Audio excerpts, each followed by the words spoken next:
Hi everyone, hope all of you are doing well. In this video, I'm going to show you how to find the size of the final payment in an annuity question by using a financial calculator. Question says, Mark received a bonus of $8,000 from his manager. He invested this money in an annuity that provides for payments of $1,200 at the end of every 6 months. If interest is 6.25% compounded semi-annually, determine the size of the last payment. Determine the size of the final payment. So look at it. This question is about an investment. They invest $8,000 in a saving account that pays 6.25% compounded semi-annually. Then they are going to receive $1,200 at the end of every 6 months. But we don't know for how long they are going to receive the payments because we don't have number of years in this question.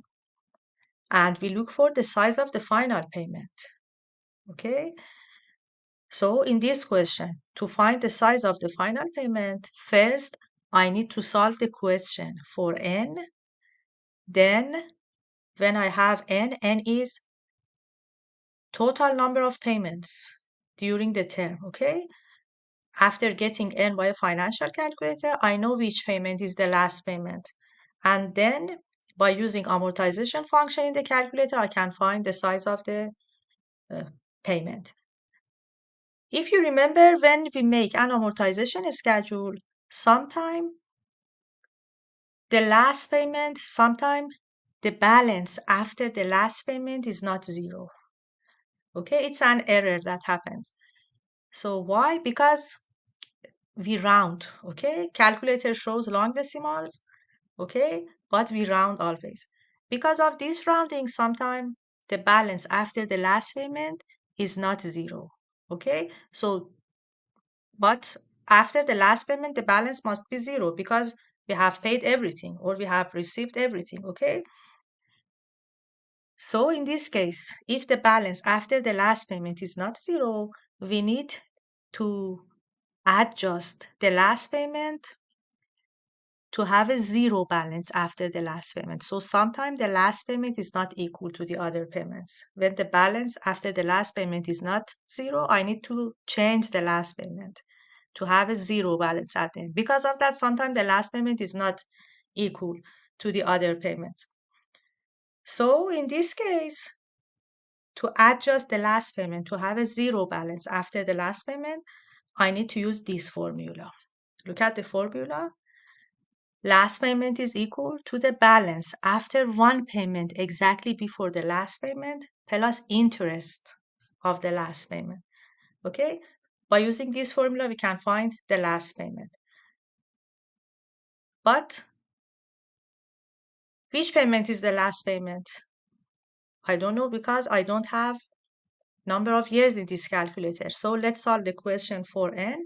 Then we know which payment is the last payment. So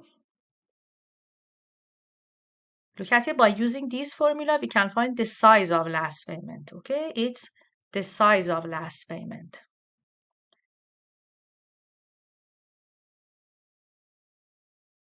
Okay, so by using this calculator, financial calculator, I'm going to find n first in this question, and then I know which payment is the last payment. I know the payment number for the last payment.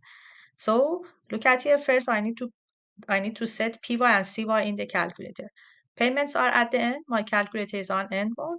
Now I'm going to set PY and CY in the calculator. Number of payments and number of compounding in 1 year. Second, IY. Payments are at the end of every 6 months. So twice a year, they receive payments. PY is 2. And what about compounding? Compounding also is semi-annually. We have an ordinary simple annuity.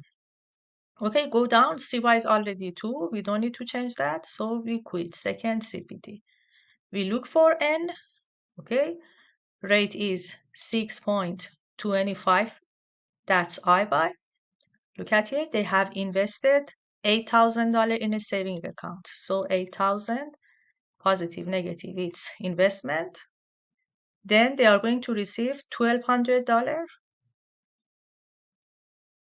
as payments after receiving everything, the balance in their account would be 0. So future value is 0. Now compute N. Look at here, we get 7.59. But N is total number of payments during the term of this annuity. Okay, N is number of payments, total number of payments. So I need a whole number. So I'm going to round up this number. So we get 8. So N is 8. Now I know the last payment is payment number 8. Okay, so here the size of last payment. So let me fix this one. It's size of last payment can be found by using this formula. Look at here. Now I know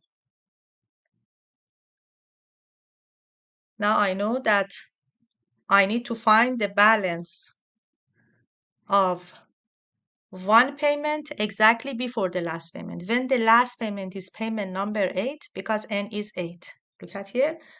By calculator, I got, look at here in the calculator, I got N is 8. I know total number of payments is 8. One payment exactly before the last payment would be payment number 7. So I need the balance after payment number 7.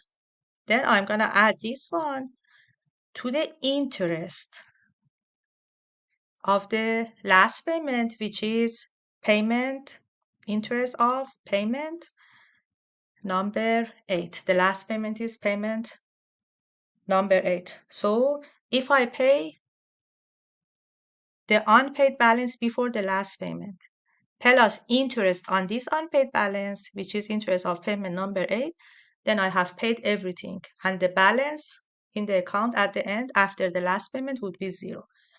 So look at here, to find the balance after payment number 7 and interest of payment number 8, just I need to use amortization function in the calculator. So let's go to the calculator. Look at here, we got N is 8. Now I'm going to press second PV to activate amortization function. I need the balance after payment number 7. Okay, I need to change P1 and P2 to 7. P1 is 7.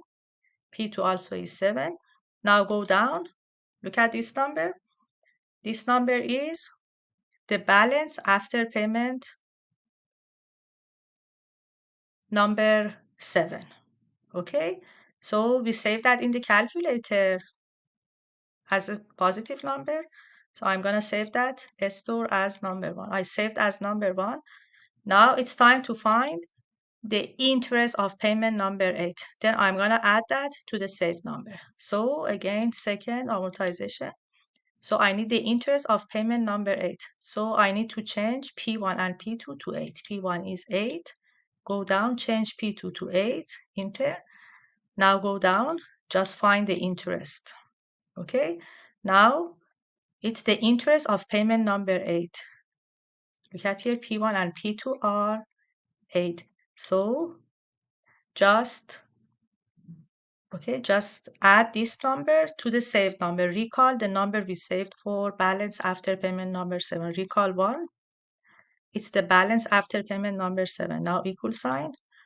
Look at it, it's the last payment. The last payment after rounding to the nearest cent would be $714.72. So the last payment would be